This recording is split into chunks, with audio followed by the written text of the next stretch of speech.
Then I looked, and behold, a Lamb standing on Mount Zion, and with him 144,000, having his Father's name written on their foreheads.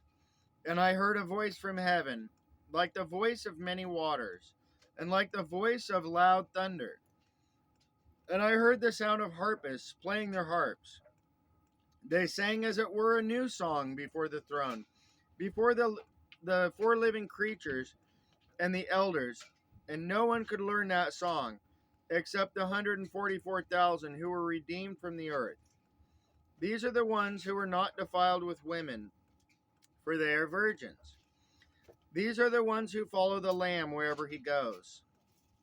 These were redeemed from among men, being first fruits to God and to the Lamb. And in their mouth was found no deceit, for they are without fault before the throne of God. Then I saw another angel flying in the midst of heaven, having the everlasting gospel to preach to those who dwell on the earth, to every nation, tribe, tongue, and people, saying with a loud voice, Fear God and give glory to him, for the hour of his judgment has come, and worship him who made heaven and earth, the sea, and springs of water.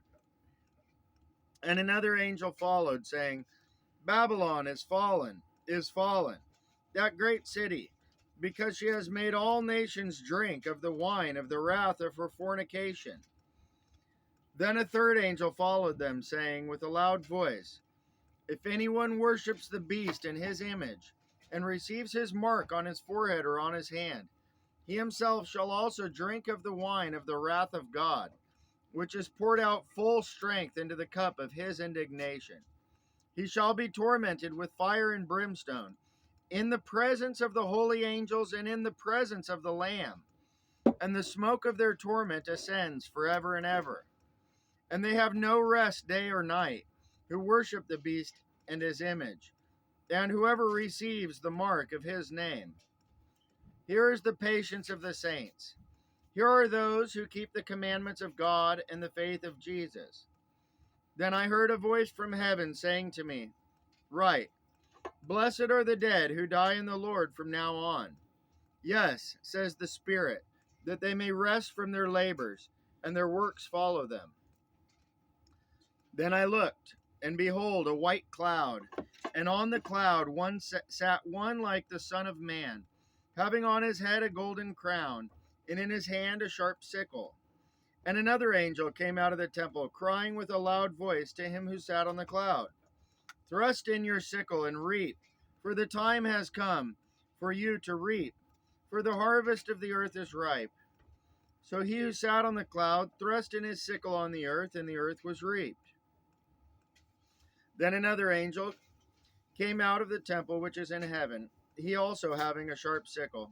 And another angel came out from the altar, who had power over fire.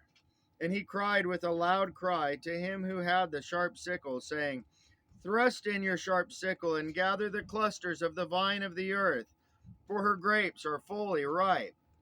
So the angel thrust his sickle into the earth and gathered the vine of the earth, and threw it into the great winepress of the wrath of God. And the winepress was trampled outside the city, and blood came out of the winepress up to the horses' bridles, for 1,600 furlongs. That's the end of chapter 14.